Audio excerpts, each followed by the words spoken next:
오늘은 이렇게 하겠습니다. 우리 김성호 선교사님께서 먼저 말씀을 해주시고요. 가지고 오신 북한 주민들 선교했던 그런 사진들과 함께 선교 보고 겸 설교를 해주시겠고요. 끝 무렵에 우리 박동희 선교사님의 간증도 잠시 듣도록 하겠습니다.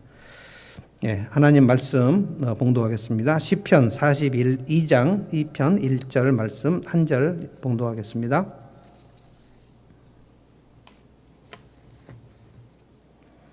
시편 42편 1절 말씀입니다. 하나님, 사슴이 시냇물 바닥에서 물을 찾아 헐떡이듯이 내 영혼이 주님을 찾아 헐떡입니다. 아멘. 다 같이 한 목소리로 한번 해볼까요? 42편 1절 다 같이 한 목소리로 우리 컴퓨터 앞에 있는 성도님들도 함께 낭독하겠습니다. 시작. 하나님, 사슴이 시냇물 바닥에서 물을 찾아 헐떡이듯이 내 영혼이 주님을 찾아 헐떡입니다. 아멘. 오늘 설교 본문을 이 한 절로 정해 주신 것을 보니까 우리 심성호 선교사님의 사역은 아마 이 말씀에 다 들어있는 것 같습니다. 열정적인 신앙생활. 아마 50세에 중국에 건너가셔가지고 지금 72세이신데요. 20년 동안 사역을 하고 오신 선교사님의 선교 보고 겸 메시지를 듣겠습니다. 여러분 이렇게 대면 예배로 또는 비대면으로 우리 하늘문교회 성도님들과 주 안에서 만날 수 있게 돼서 너무 기쁘고 또 감사합니다. 사실 이 북한 선교사의 좀 그 아픔이랄까요? 좀 어려움이 이 사역 자체가 워낙 이 보안을 지켜야 되고 비밀스럽게 하다 보니까 참 이렇게 불러주는 교회가 그렇게 많지 않습니다. 그래서 우리 조영주 목사님 통해서 우리 또 배 목사님 기꺼이 이렇게 부족한 저를 불러주셔서 오늘 이렇게 함께 사역을 나눌 수 있어서 대단히 기쁘게 생각하고요. 뭐 20년 동안 사역했던 걸 이 짧은 시간에 뭐 어떻게 다 압축해서 말을 할 수 있겠습니까만은 하나님께서 주신 은혜를 함께 나누고자 합니다. 먼저 북한 현재 상황을 조금만 제가 이야기를 해야 될 것 같습니다. 2017년부터 유엔의 대북 제재가 시작됐죠. 그래서 지금 4년째 아주 강력한 대북 제재가 이루어지고 있습니다. 특히 이제 중국에서 이 대북 제재에 적극 동참함으로 말미암아 북한이 아주 정말 목을 조르는 그런 어려움이 계속되고 있습니다. 제일 어려운 게 이제 북한의 주수입원인 광물을 수출하지 못하죠. 석탄과 그리고 철광석 같은 이런 광물. 그 다음에 두 번째 큰 수입원이 이 근로자들 송출입니다. 근데 이게 다 막혔죠. 뭐 중국뿐 아니라 러시아라든지 전 세계 북한 근로자들이 일하고 그 돈을 국가로 송금하는 그 송금이 다 차단돼 버렸죠. 그러니까 뭐 말할 수 없이 어렵습니다. 어렵고요. 두 번째 어려운 것은 코로나입니다. 북한은 방역 체계가 뭐 전혀 갖추어지지 않았기 때문에 아예 그냥 국경을 막아버렸습니다. 모든 해상과 국경을 다 막아버렸기 때문에 이것이 스스로 올가면 이 옥줄이죠. 그래서 뭐 그전에는 이제 밀수는 간간히 이루어졌지만 지금은 밀수도 거의 다 차단이 되어 버렸습니다. 그래서 대단히 어렵죠. 거기다가 작년, 금년 이 2년에 걸쳐서 연달아 이 태풍과 이 폭우 이게 결정적인 치명타였습니다. 그래서 뭐 도저히 회생이 불가능하고 너무나 고통스러운 상황을 계속 2년 동안 그래서 백성들의 그 고통과 아픔은 고난의 행군 때보다도 훨씬 더 어려운 상황에 직면해 있습니다. 우리가 참 이 부분들에 대해서 더 좀 구체적으로 기도해야 될 것 같습니다. 뭐 오늘 어제 밤 오늘 뉴스에 북한이 아마 상당히 이 적극적으로 남북 대화와 그리고 아마 미국과의 대화에 아마 응하는 것 같습니다. 그 이유는 이런 그 고통, 도저히 뭐 이대로 가다가는 다 이제 죽는 상황이 오니까 아마 그런 어떤 돌파구를 찾고자 하는 어떤 시그널이 아닌가 이렇게 생각되어집니다. 제가 주로 사역했던 사역을 조금 말씀을 드리자면 우리 여기에 나와 있는 요게 백두산입니다. 요게 백두산이고요. 여기서 주로 여기 이제 두만강 약 한 500km 가까이 되는 이 지역이 저의 주 사역 지역이고요. 여기 연길이라는 도시가 조금 더 가깝습니다. 여기 있는데 이 연길이 이제 두만강의 관문입니다. 그래서 이 연길을 통해서 연길에서 20년 동안 딱 그 19년이군요. 1년은 제가 도망가서 심양에서 1년을 사역을 했습니다. 그때 그 고위 공안이 저에게 일러준 말로는 절대로 길림성으로 들어오면 안 된다. 그래서 요령성, 랴오링성으로 제가 1년 동안 도피해 있었던 2007년도죠. 2007년도에 그때 1년 도피해 있었던 그 외에는 19년 동안 연길에서 주로 사역을 했었습니다. 제가 조금 이 북한 선교를 어떻게 하는지에 대한 내용을 조금 말씀을 드리고 사역 보고를 하는 게 좋을 것 같습니다. 주로 이제 우리가 선교라 그러면 선교 지역에 들어가서 사역을 하는 게 원칙이지 않습니까? 그죠? 예. 우리가 뭐 이슬람 선교를 하려면 이슬람 국가에 가야 되고 또 중국 선교를 하려면 중국에 가야 되고 러시아 선교를 하려면 러시아에 가야 되는데 이 북한 선교는 북한에 들어가는 것 자체가 우리 한국 국적을 가지고는 대단히 어렵습니다. 물론 미국이나 혹은 다른 구미 국가의 국적을 가지면 북한에 들어갈 수는 있습니다. 뭐 여행을 간다든지 혹은 어떤 뭐 특수 목적으로 들어갈 수는 있지만 복음을 전하거나 교회를 개척하거나 하는 이런 일은 전혀 할 수가 없습니다. 그러면 어떻게 북한 선교를 하십니까?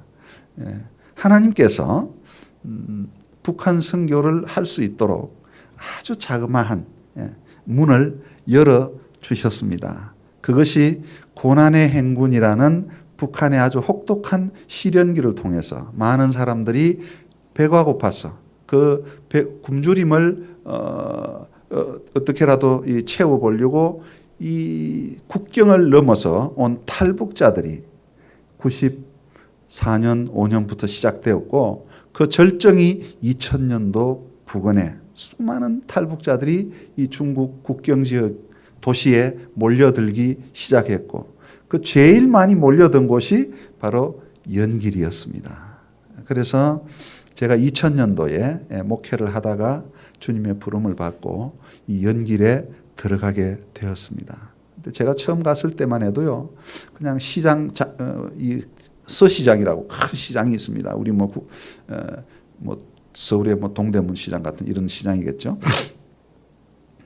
거기 가면 저 뒤에 탈북자들이 줄줄줄줄 대여섯 명씩 따라옵니다. 큰아버지 도와달라고. 그 정도로.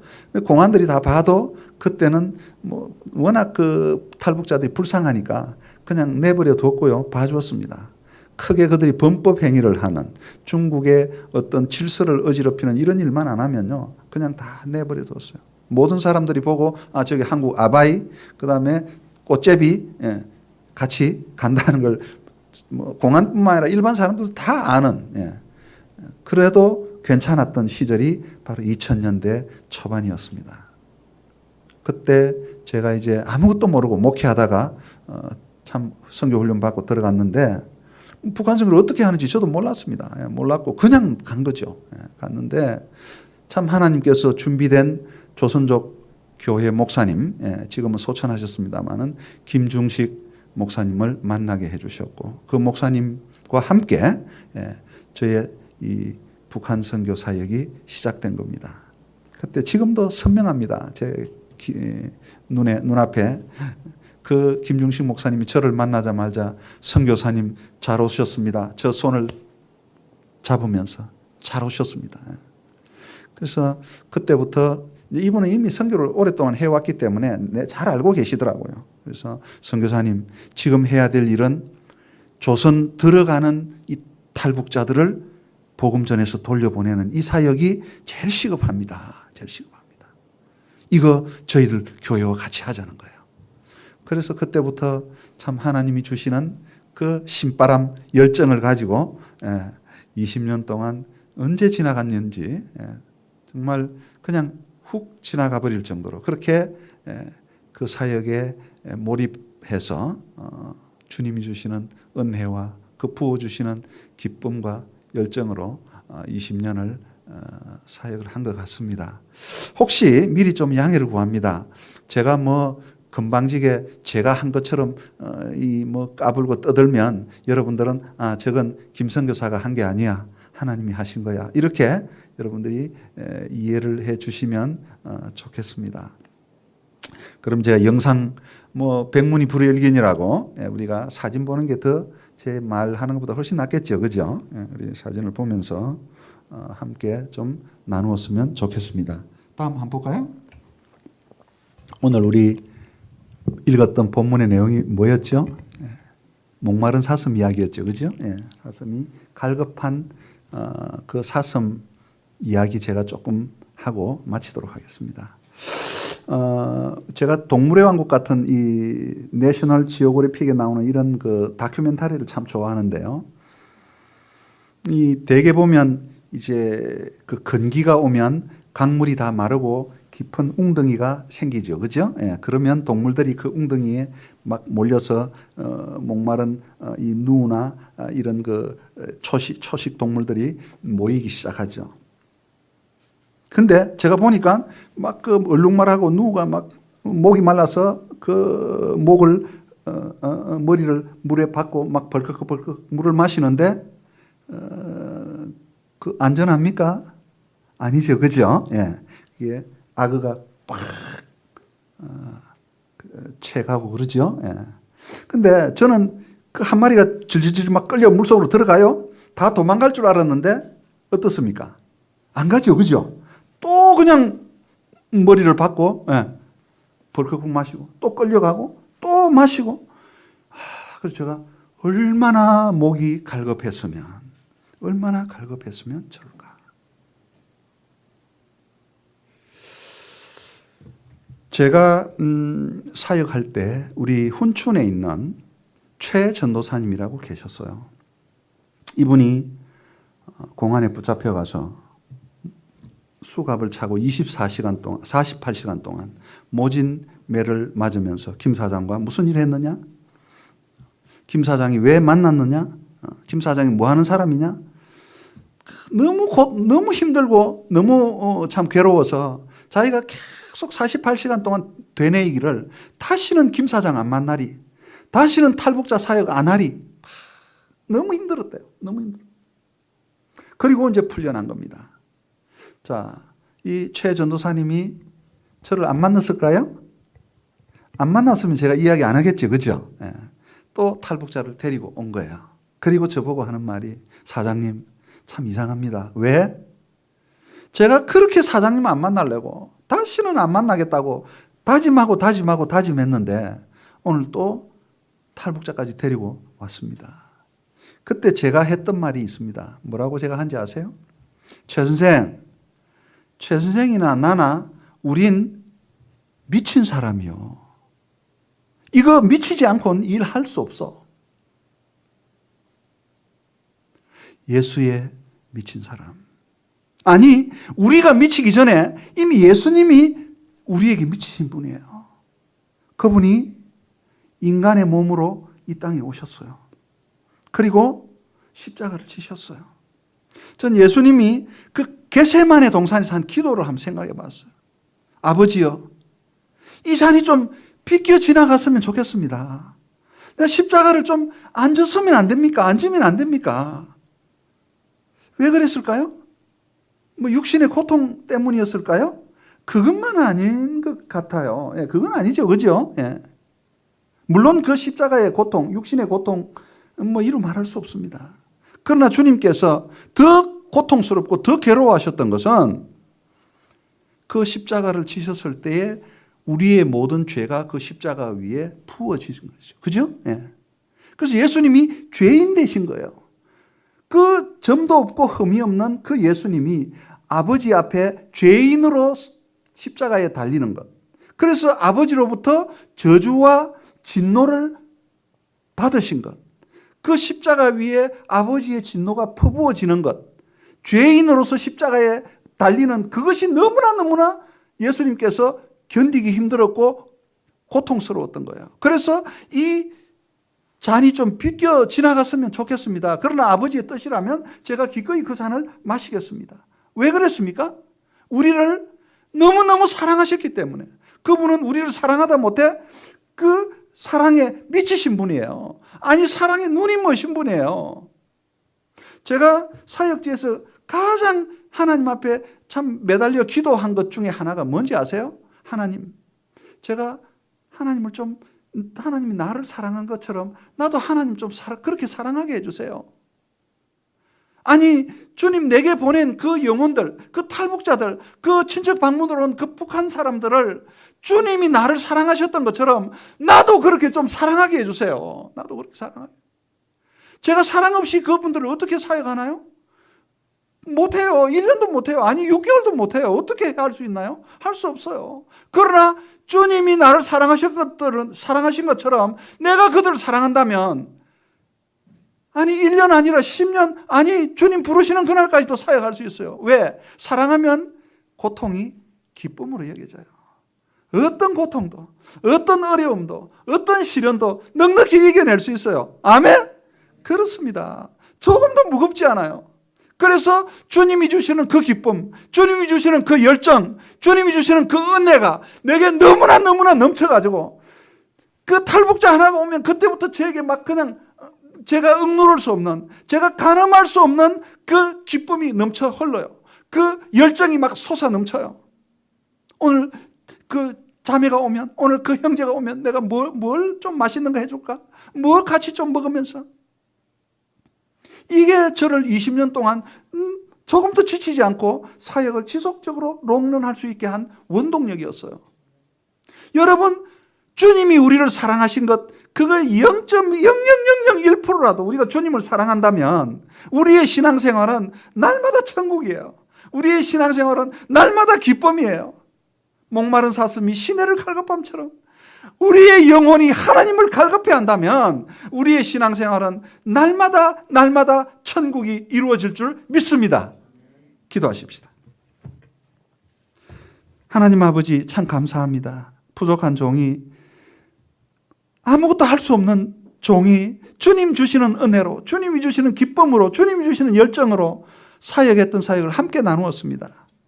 주님 영광 받아 주시옵시고 우리 함께한 모든 우리 성도들 하늘문 교회의 모든 주의 사랑하는 우리 형제자매들이 날마다 주님이 주시는 그 은혜, 주님이 주시는 그 기쁨, 십자가의 그 놀라우신 사랑, 이것이 우리의 삶 속에 날마다 샘솟게 하여 주시옵시고 생수가 되게 하여 주시옵시고 우리의 빛이 되게 하여 주시어서 기쁨으로 주님 부르시는 그날까지 맡겨주신 사명 잘 감당하며 살아가는 우리 모두가 되게 하여 주시옵소서. 예수님의 이름으로 기도하옵나이다. 아멘. 사모님 잠깐 모시겠는데요. 사모님 앞으로 좀 오십시오. 박동희 선교사님인데요. 이제 우리 목사님과 사모님이 50대에 50대에 중국에 가실 때 그 아들이 하나 있었답니다. 아들이 고2인데 그 아들을 놓고 중국으로 떠나셨고 그 아들이 지금 여기 민속촌 앞에서 아주 믿음이 좋은 아들로 지금 38살인데 지금 신앙생활 잘 한답니다. 이 기적 같은 얘기도 좀 들었으면 좋겠고요. 우리 선교사님 박동희 선교사님 간증 잠깐 듣도록 하겠습니다.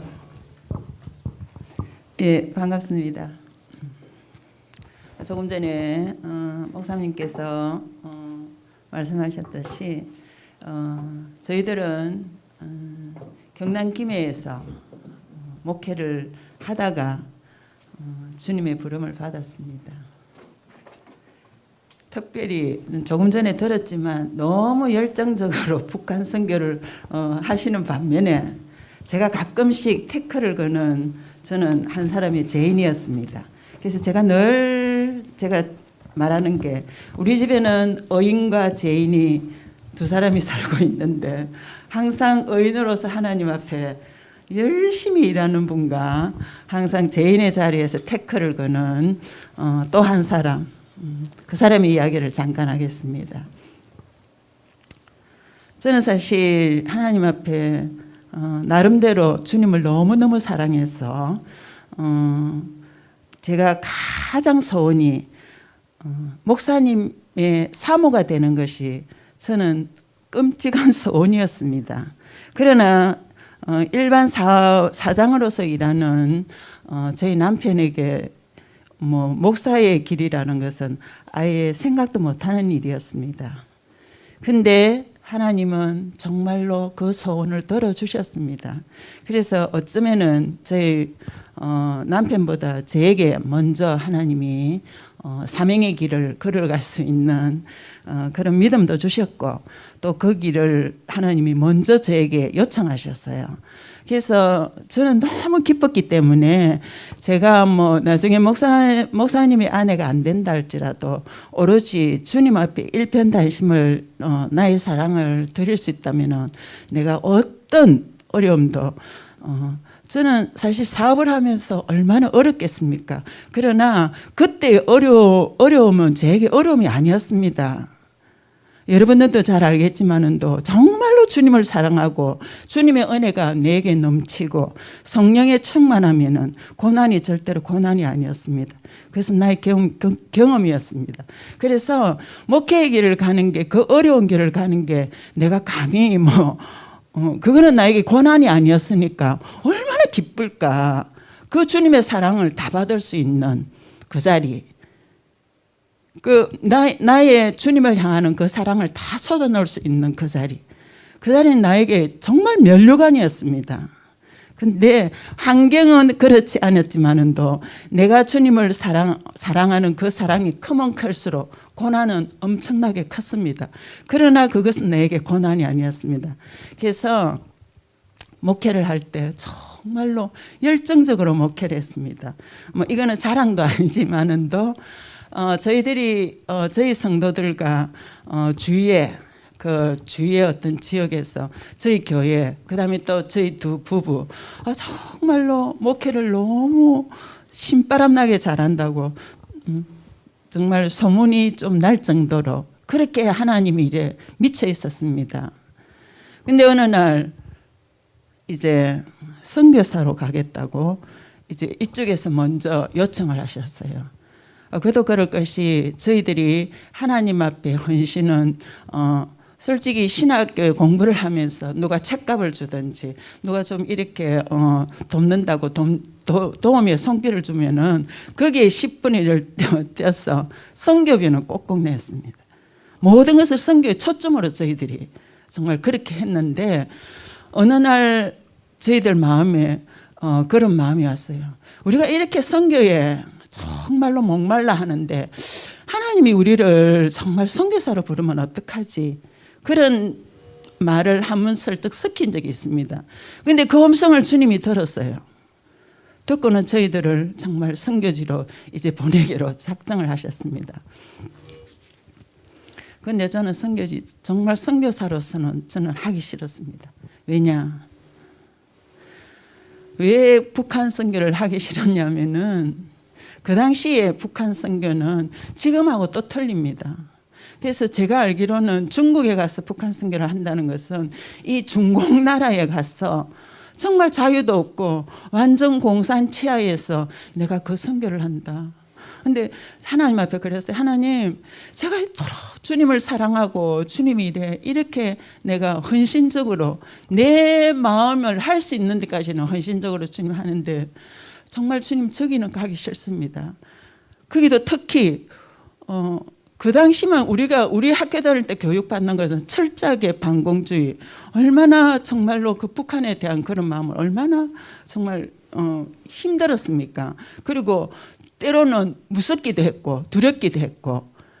그러나 제가 가만 생각을 하니까 제가 집사 시절 때, 평신도 시절 때 하나님이 기도를 시키는 것이 꼭 가장 많은 프론테이지가 나라와 민족을 위한 기도였습니다. 그때 어릴 때는 내가 북한이 싫었지만은도, 무섭고 두려워서 싫었지만은도, 그때 기도 생활을 많이 할 때는 하나님이 나라와 민족을 위해서 기도시키면서 특별히 저 북한을 위해서 엄청나게 기도를 시켰습니다. 내가 이후에 북한 선교사가 되어서 생각해 보니 정말 하나님은 여호와 이레의 하나님이라는 것을 내가 알게 되었어요. 그때 그렇게 내가 막연한 사랑이 있어서 내가 북한을 위해서 기도한 것도 아닌데, 그때 북한을 위해서 밑거름의 기도를 시키시고 이제는 정말로 저 땅의 영혼들을 품고 기도하는 그런 자리까지 하나님이 나를 이끌어 주셨습니다. 근데 이제 북한 선교를 가려고 생각을 하니까 조금 전에 말했듯이 그 당시 저희 아들이 고등학교 2학년이었습니다. 그리고 저희 남편도 독자입니다. 그래서 홀로 계시는 어머님이 있었어요. 그래서 어머니 홀로, 아들 홀로, 이 둘이를 두고 이제 가야 되는데, 성도들도 성도들이지만은 또 저에게는 가장 극한 것이 사실은 아들이었습니다. 고등학교 2학년을 두고 간다는 거 여러분 이해가 갑니까? 대한민국에서. 그래서 제가 한 근 1년 동안은 저희 목사님이 이제 선교사로 가야 되겠다 하고 저에게 요청을 했을 때 1년 동안을 제가 정말 몸부림치면서 기도했습니다. 저희 교회는 강대상에 하나님 한 분, 맨 뒷자리에 하나님 한 분, 두 하나님이 새벽기도 되면은 강대상에서는 아마 북한 선교사로 가게 해달라고 기도했을 거고, 맨 뒷자리에서는 하나님 할 수만 있으면 이 잔을 내게서 물리쳐 주십시오. 끈질기게 기도했습니다. 근데 저희 목사님이 일단 먼저 중국 땅을 밟고 와서, 현장을 밟고 와서 나에게 한 번만 가서 현장을 보자. 그러나 그걸 거부할 수가 없었습니다. 왜냐하면은 저희들이 평신도에 있을 때 사업을 했습니다. 사장으로서 오로지 물질로서 하나님의 영광, 저희 소원은 신학생들을 도와서 목회자로 나아가게 하는, 그게 저희 소원이었습니다. 그러나 하나님은 저희들에게 물질을 받기를 원하지 아니하시고 너희 자체를 내가 원한다 하면서 저희들을 목회자로 사용하셨거든요. 그거를 제가 알기 때문에 하나님의 뜻은 거역할 수가 없습니다. 그래서 제가 이제 그 1년 동안 기도를 하고는 제가 현장을 갔습니다. 그 당시만 해도 직항이었기 때문에 장춘을 둘러서 이제 저희들이 이제 뭐 교회도 비울 수가 없으니까 잠시 평일 2박 3일인가 그 정도를 잡고 이제 갔습니다. 성도들도 아무도 모르게. 근데 우리 하나님은 너무나도 여호와 이레의 하나님이었습니다. 그날이 수요일인지라 이제 택시를 한 대 전세를 내어서 시골, 그 중국의 시골 지역으로 갔습니다. 그래서 택시 기사한테 이제 가까운 처소 교회를, 처소 예배 드리는 데를 좀 데려다 달라 해가지고 가니까 정말 시골 집인데 수요일 날 예배를 드렸어요. 그래서 우리는 한국에서 온 여행가다, 우리가 예수를 믿는 사람이기 때문에 우리 오늘 여기서 예배를 드리러 왔다고. 그러면서 이제 거기서 예배를 드리고 이제 잠시 이제 그 차를 나누는 시간에 혹시 요즘 탈북자들이 많이 오느냐고 그러니까 탈북자가 오늘 새벽에 온 탈북자가 있다고 그래요.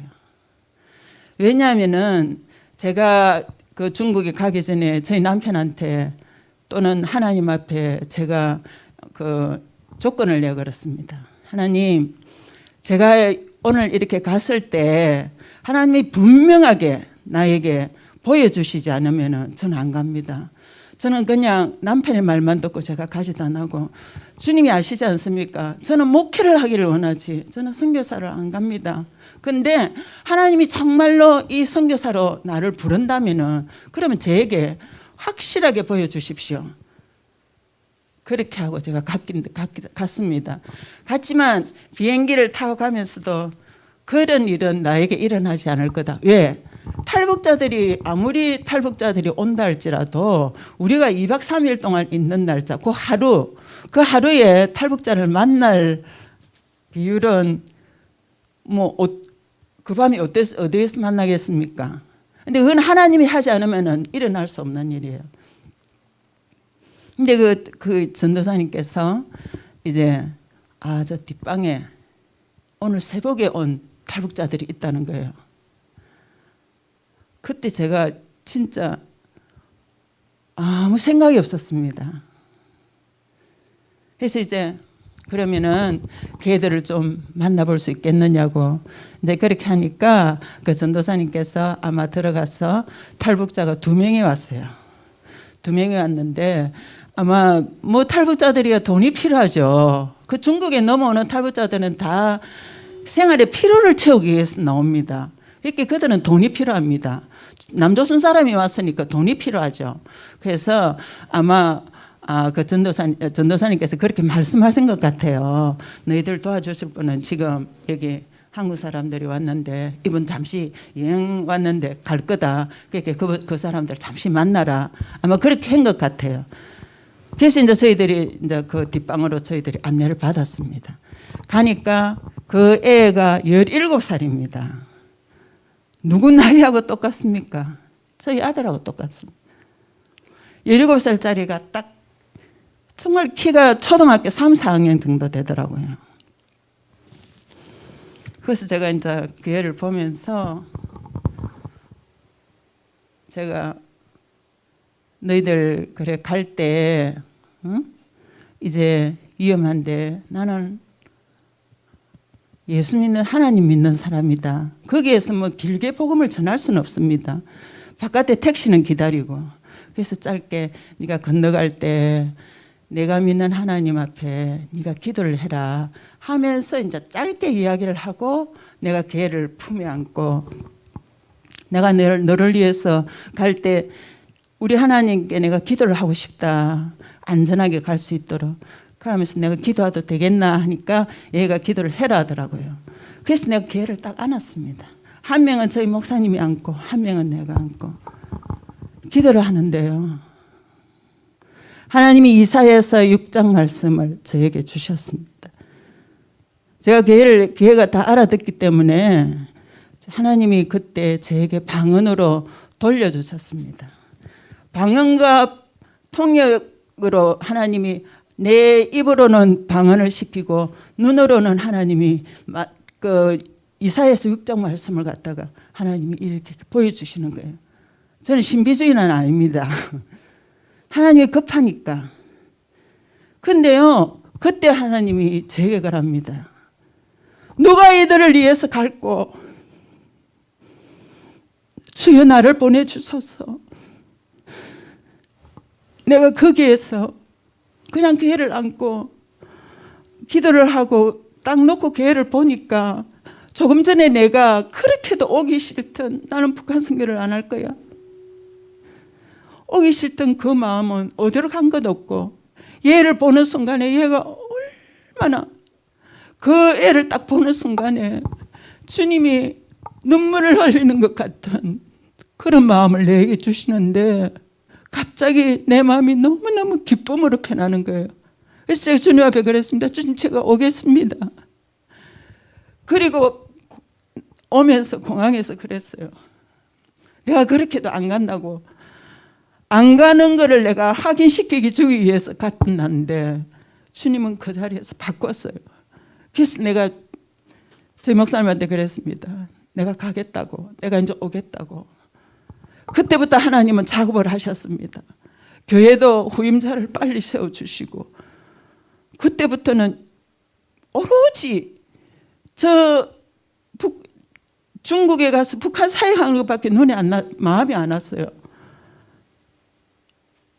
그리고 이제 부름을 받고 중국에 왔는데, 저희들이 갈 그 당시만 해도 너무너무 중국이 이런 어떤 도청이라든지 이런 게 참 심했습니다. 그래서 집에 이 벽에 구멍만 있으면 휴지로 다 막았습니다. 그 다음에 전화기는 항상 위에다가 수건을 덮어놨습니다. 도청이 된다니까. 제가 5년 동안에는 연결에는 한국 사람들도 그 당시만 해도 있어요. 지금은 엄청 많지만은도 제가 한국 사람들을 만나질 않았습니다. 왜? 저희 선교사님이 사역하는데 혹이라도 내가 한국 사람들하고 만나서 한국 사람들하고 만나면은 가장 먼저 묻는 게 그겁니다. 무슨 사역하러 왔느냐고, 무엇하러 왔느냐고. 이게 처음에 딱 가면은 다 그런 이야기를 하기 때문에 저희 정보가 흐를까 싶어가지고 5년 동안에는 제가 한국 사람들을 안 만났습니다. 근데 이제 애를 두고 사역지에 와가지고 정신없이 일을 하다가 보니까 어느 날 이제 조금 이제 안정이 되니까 제가 아들을 두고 중국에 온 거예요. 그때부터 이제는 눈물로서 주님 앞에 매달렸습니다. 어쩌면은 제가 그 기도가 없었다면은, 여러분 아까 사역하는 거 봤죠? 저거는 그냥 일부분입니다. 밑에 깔린 그 두려움과 그 아픔과 그런 거는 저는 하나의 열매를 산실을 맺기 위해서 밑작업의 그 두려움이라는 것을 이루 말할 수가 없습니다. 제가 조 목사님을 만나서 처음에 한 이야기가, 처음 만난 목사님인데 조 목사님한테 처음에 한 이야기에서, 저는 저희 남편 선교사님이 너무 북한 저 일에 너무 올인을 하고 너무 도가 넘치고 너무 과하기 때문에 전 뒤로 물러나고 싶습니다 할 정도로 이야기를 제가 한 적이 있습니다. 제가 북한 선교가 싫어서가 아닙니다.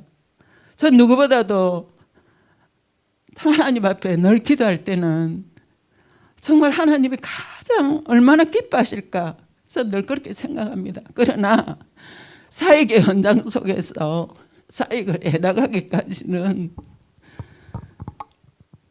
참 너무 힘든 적이 너무 많습니다. 근데 어느 날 막 울면서 기도를 하는데 하나님 저에게 이렇게 물으시는 거예요. 딸아,